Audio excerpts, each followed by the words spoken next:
20. Oh yes, and we're also being recorded, so that's good to know. So I thought it's the beginning of 2022. It would be useful to step back and look at 2021, what happened in the world related to the refugee and asylum seeker situation in the US and abroad, and then also what ALIRP has done over the past year to give everybody a sense of all the great work that we've been doing in this community in support of refugees and asylum seekers. So first, to sort of step back and talk about what's been going on in the world. At the beginning of 2021, the Biden administration, Joe Biden was inaugurated, and the refugee cap in the United States, which had been going down and down and down each year of the Trump administration, Biden has set a new target of 125,000 refugees admitted to the US each given year. Now, with that in mind, at the end of the fiscal year 2021, which was either the end of August or the end of September, only 7,637 refugees had been successfully resettled. That speaks to the challenge of building back up the infrastructure in our country to be able to support the larger number of refugees that the administration wants to resettle. But fortunately, we're starting to see all throughout the country that infrastructure coming back to life. And we're hoping to see a lot more refugees being resettled in the coming years. The Biden administration reinstated the Remain in Mexico program, which is a program instituted by the Trump administration that basically said that anybody seeking asylum at our southern border had to remain in Mexico rather than being admitted to the US and then while their claim was being processed. And so that is, as you can imagine, causing a lot of disruption among the people who are making it to the southern border, many of whom are not themselves from Mexico. They're from other countries and are there in Mexico. And there are a lot of immigration policies in the Build Back Better bill, which is, right now the prospects for its passage in its original form are very grim, but there may be some pared down version, which is amenable to the Democratic majority in Congress to be able to pass that. So that's what's going on in the world. There's also the most significant refugee-related story of 2021 was, of course, the amount of refugees from Afghanistan in the wake of the US pullout. And so, as you can see on here, over 76,000 Afghans have been brought out of Afghanistan and are seeking to be resettled in the US. Right now, the majority of them are still on military bases. Technically, they are not refugees. They are being admitted on humanitarian parole, which is a distinct legal designation. But for the most part, you can think of them as, other than some things involving like how they become US citizens and things like that. They are, being permanently resettled in the United States. So we'll talk a lot more about this as we go later on, but there is an existing refugee resettlement program in Mobile and a brand new one here in Birmingham run by an organization called Inspiritus, which we'll talk about a lot more coming up. And the original intention was to have 50 Afghans to be resettled in Birmingham.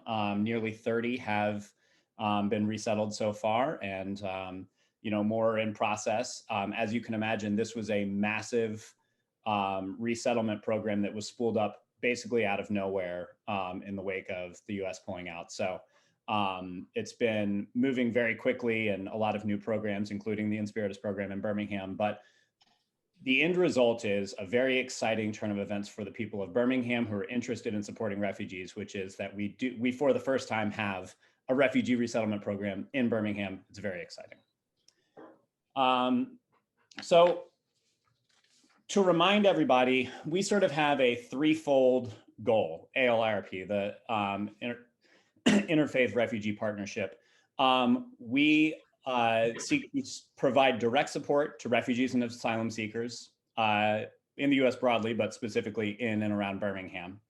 And we do a lot of direct support, but we are also interested in educating the broader community about the issues facing refugees and asylum seekers, the process of seeking asylum, the process of becoming a refugee, and really increasing the salience of this issue among the people of Birmingham.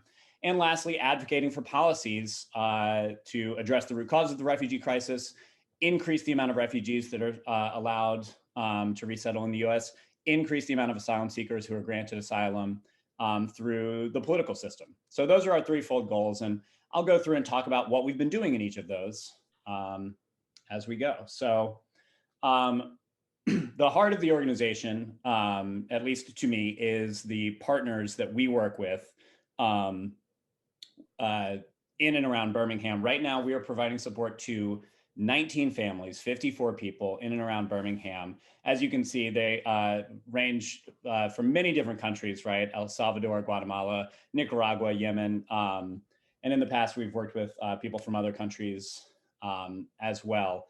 And that is a very significant source of the finances for this organization, the volunteer hours. A lot of it goes into providing support for these asylum seekers, all of whom are legally in the United States seeking asylum and are waiting for their claims to be processed. And during that time there is no governmental program providing them with any financial support, rent, housing, food, anything like that. Everything that they have, they aren't even authorized to work legally unless they get a work permit, which can take months at a time. And so all of everything they have either comes from us, other organizations like that, if they have family support, things like that. So as you can see, in 2021, we provided $44,000 roughly in direct support to asylum seekers in the Birmingham area. The most significant expense is legal fees. So providing money to pay lawyers to help submit their asylum claims and submit their work permit authorization requests and all these sorts of things. We also pay rent, utilities, food, that sort of thing. But not only that, we also put in an enormous amount of volunteer time. The direct support committee and the care teams that work with these families go to a food bank and get food and drive the food there, or drive them to, to medical appointments, right? Drive them to get vaccinated. Like there's all sorts of supports that we provide, both financial and in terms of volunteer time and hours. And let me see if I can play this quick video from one of our partners here. Yo recuerdo que hasta para ir a la lavandería yo no tenía ni, ¿cómo se llama? La forma, cómo moverme. Hasta para eso el grupo me ayudaba y me prestaba los medios para que yo pudiera ir incluso a lavar mi ropa. Yo recuerdo con mucho agradecimiento y con mucho cariño cuando muchas de las personas del grupo venían a la casa y me decían, aquí te traemos alguna ropa, algún alimento. Para mí eso era un sustento. Y más que eso, que el grupo me brindó aquello que uno necesita: calor humano, cariño, comprensión. Y de mi parte, yo siento de que hechos son más que palabras. And I think watching these videos, it's really meaningful to me to think about how every single bit of volunteer support that we provide in financial support, hours support, that sort of thing, really does have a meaningful direct impact on somebody's lives. Like I have a 9-year-old son who, outgrew some clothing and happened to get an email. I think it was over the spring or summer of last year, from Linda saying, hey, there's a family of asylum seekers here, including, either a 7 or 8-year-old boy. Does anybody have any clothes for them? And I said, I have 2 boxes full of clothes that my son has outgrown. And it's nice to know that, when I gave those boxes to Linda, it wasn't going to, when you give it to Goodwill, they're going to, well, frankly, they're going to sell a lot of the clothes and then use the proceeds from that to do other work, which is a great thing to do with used clothes, but it is so meaningful to me to know that, oh, these clothes are just going directly to somebody who otherwise, might have a couple of pairs of clothes. And it's just, I find that to be very, very powerful for me. So I wanted to share a particularly heartwarming story of one of our partners. So this is Dr. Isaac Molinas, and he is an asylum seeker from Nicaragua. So he fled several years ago. You can see he was a doctor providing medical aid to the protesters who were protesting the Ortega government. And so he came to the United States seeking asylum, made his way to Birmingham, and we provided him with support, both in terms of finances and time. And over the course of the next 3 years or so, he's passed all the required exams to get his medical license in the United States. He's applying for residency, after which he will be licensed as a medical practitioner in the United States. And it's the sort of thing where what we are able to provide is just the foundation of stability, such that these partners and these families can they can flourish in an environment that they otherwise might not have been able to without that support during the time when they're seeking asylum. So a very heartwarming story in my view. So direct support is, of course, a lot of what we do, but we're also very interested in educating our community. And even through the difficulties of the pandemic, our education committee was very active. We had 8 educational programs in 2021. We had a film screening and discussion, a really interesting presentation, which is, I think, clipped there by Dr. Judith Capillo, pardon me, a book club, a really interesting book called Somewhere in the Unknown World. And if you're familiar with StoryCorps on NPR, WBHM will play these StoryCorps stories. They're working on a project called One Small Step, and the idea is to get people with differing views on issues to sit down and have a civil conversation about them. And so we partnered with them to try to help find people with differing views on immigration, asylum seekers, the refugee crisis, and those recordings, I believe, now are on our website. And I think by the I'll ask Catherine if you can send me a link to that. Or we can drop that in the chat if that link is available. But just a lot of different ways to get people interested in the circumstances of asylum seekers and refugees. And then we also focus on advocacy, so political advocacy. The biggest work that our advocacy committee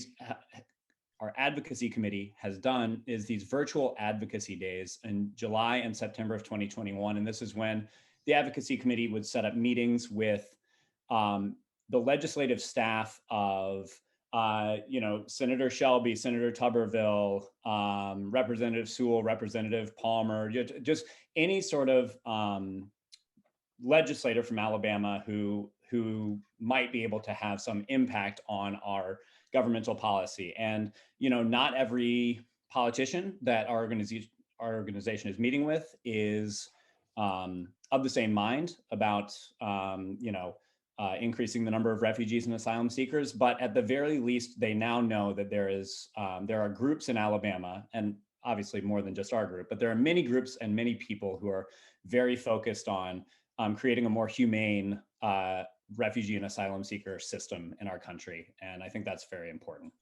And our outreach committee has also given presentations to 11 different congregations or faith-based organizations throughout the year, including Baptist Church of the Covenant, St. Stephen's Episcopal Church, the Jewish Community Relations Council, many other groups. And we're looking forward to many more in 2022. So those are the three sort of big missions of ALIRP, but I also thought it would be useful for you all to know about, well, all the other sort of nuts and bolts of the organization and how it works. And the next of which would be our budget and fundraising as a result of that. So as you can see, we run a pretty lean organization. We are an almost entirely volunteer organization. This year, we hired our first paid staff, and you can see the staff salary there is minimal. This is Catherine, who's a wonderful member of AmeriCorps, who is working for us. But the large majority of the people connected to this organization, with the exclusion of Catherine, are volunteers. And so you can see our expenditures are 80% of our expenditures are direct support to our partners, to the asylum seekers that we are connected to in the Birmingham area. And you can see, so our overall expenditure is $56,000, most of which went to direct support. We also have staff salary and then other associated costs, website hosting, newsletter, printing, brochures, that sort of thing. Our income of almost $80,000, the majority of which came from individual donations, that we did have significant support from several religious institutions around Birmingham and foundations, we are constantly applying for grants to support our work. And so you can see our balance at the end of the year was in a better place than certainly at the start of the year. And that's reflected in the amount of support that we were able to provide to families. We increased the amount of partners that we were working with. We basically doubled the amount of partners that we were working with, at least over the course of 2021. And the more that we are able to raise funds, the more partners we're able to support. We're at a situation where when we get connected with a partner family, we're going to try to figure out how to support them in whatever way we can. But our main constraint is going to be the amount of money that we have and the amount of volunteers that we have to support them. We have 19 partner families right now. We couldn't tomorrow have 50 partner families, right? But hey, talk to me a year from now, right? We'll see where this goes. So our fall fundraiser was really successful, raised $25,000. And we also had a really wonderful fundraising video. The full fundraiser is on YouTube. It's on our website, but I just want to share a brief clip from it. Very well done by Pam Powell. We want them all to feel you are welcome here. You're an addition to our community. You're a wonderful resource for us. We embrace diversity, and we really feel empowered because you are here.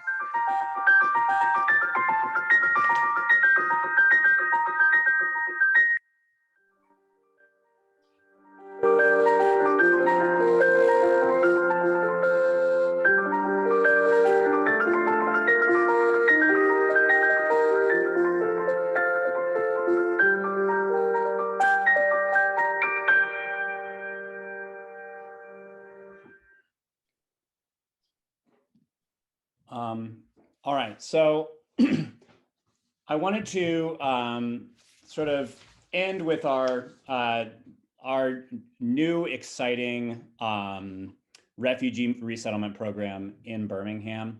Many of you probably already know this, so I apologize for repeating this, but the way that the refugee resettlement process works in the United States is essentially refugees are vetted by the State Department. And then if they are going to be resettled in the US, they are partnered with one of 9 refugee resettlement organizations. And those 9 are listed right there. And those are the organizations that help find housing for them, help them find English classes, get their work authorization, help them find work, all those sorts of supports that a new refugee family would need. The organization that is in Birmingham now is called Inspiritus, and it's a branch of the Lutheran Immigrant and Refugee Services. So they work through that. So Inspiritus was approved by the State Department to resettle refugees in August in the wake of the pullout from Afghanistan. And they are doing the sort of the direct work of, as I mentioned, collaborating with these 50 Afghan refugees to build their life here in Birmingham.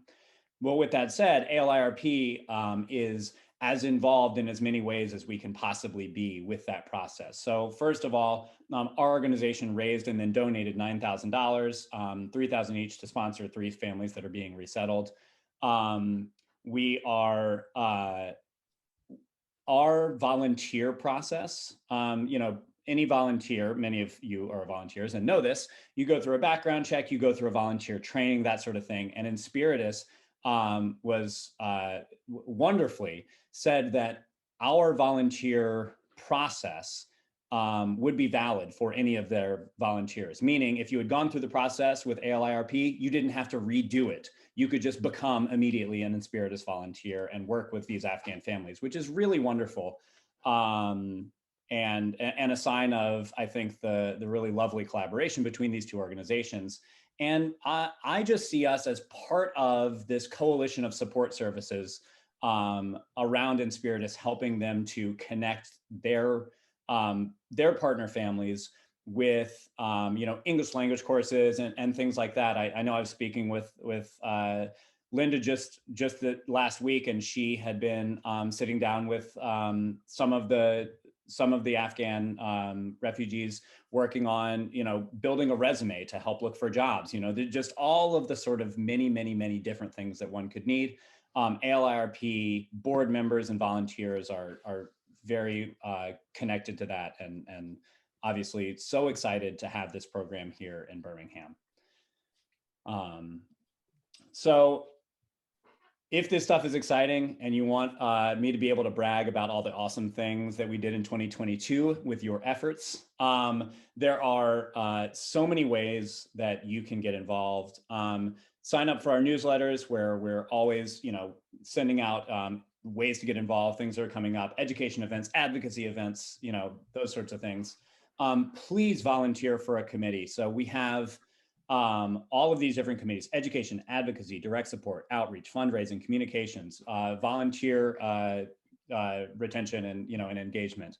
And our organization runs entirely out of these committees, these volunteer committees. So I'm the head of the outreach committee. So myself and my committee, we are focused on connecting with as many congregations and faith-based organizations and other organizations as possible, and going out and pitching them on how important it is to support these families and how people can get involved. But if you're more interested in advocacy, or you're more interested in direct support, please volunteer for one of those committees. You can also serve on a care team, like as a direct support volunteer, get connected with a family. And if you have, the ability to drive out and bring food, or, drive somebody to an appointment, that sort of thing, that is always extremely valuable.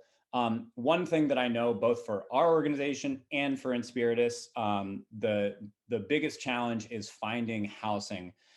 Short-term housing for an asylum seeker or family, whether it's for a month or several months, or whatever you have available, or feel like you have a connection to, is extraordinarily valuable. And of course, like I said, we are constrained by two things: the amount of volunteers we have to support our families, and the amount of financial support that we can provide. So if you'd be interested in providing financial support and donating to the organization, we definitely recommend that. Anybody who donates over $50 to ALIRP is a friend of ALIRP, and that's a designation that we will be publicizing, at the end of each year, and we'll be connecting with our friends. And any organization, if your church wants to donate $500 or more, you can be an organizational sponsor, and those sorts of things. So, like I said, you can make a donation, sign up for the newsletter, volunteer.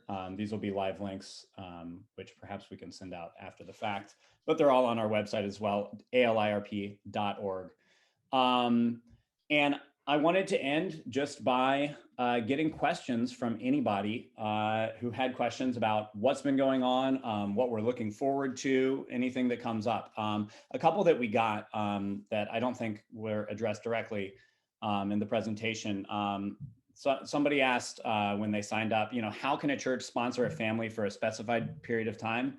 Absolutely, a church can basically create their own care team in connection with the direct support committee. That care team would need to be made up of volunteers, so you'd need to get the volunteer training, and we need to have a fairly dedicated person to connect with Donna and Karina about how do we provide support to these families. But that's absolutely something that a dedicated small group of people from one congregation could certainly provide over a period of time. And somebody asked what housing options are available for refugees and asylum seekers. And the answer is we're trying to find whatever we can find in whatever circumstances possible. The difficulty, as you can imagine, with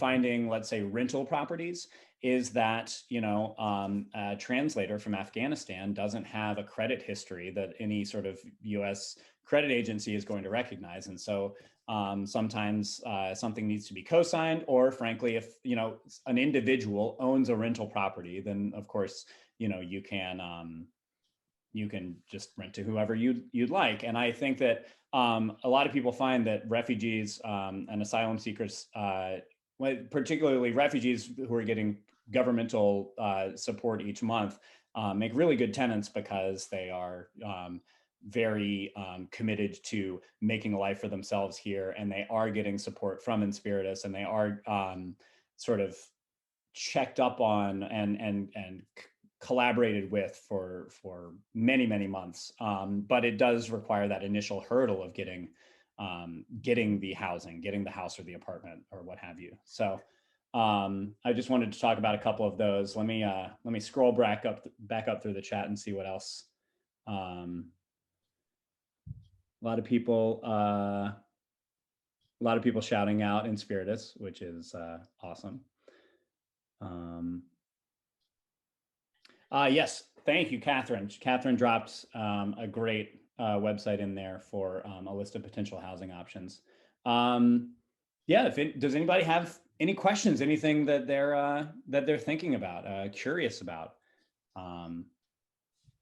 If it's easier for you to just unmute and ask me, you can, and It can't, maybe just stop the screen share and everybody can just have face-to-face. And what a great idea. Awesome presentation, Kent. And Kent is just done an amazing job as chair of our outreach committee. So I put in the chat also, if any of you are part of a faith community or other community group and would like Kent to come and meet, or others on our outreach committee to do a presentation, see about ways we could partner together. He's doing a phenomenal job with that, and we'd like to do even more of that in 2022.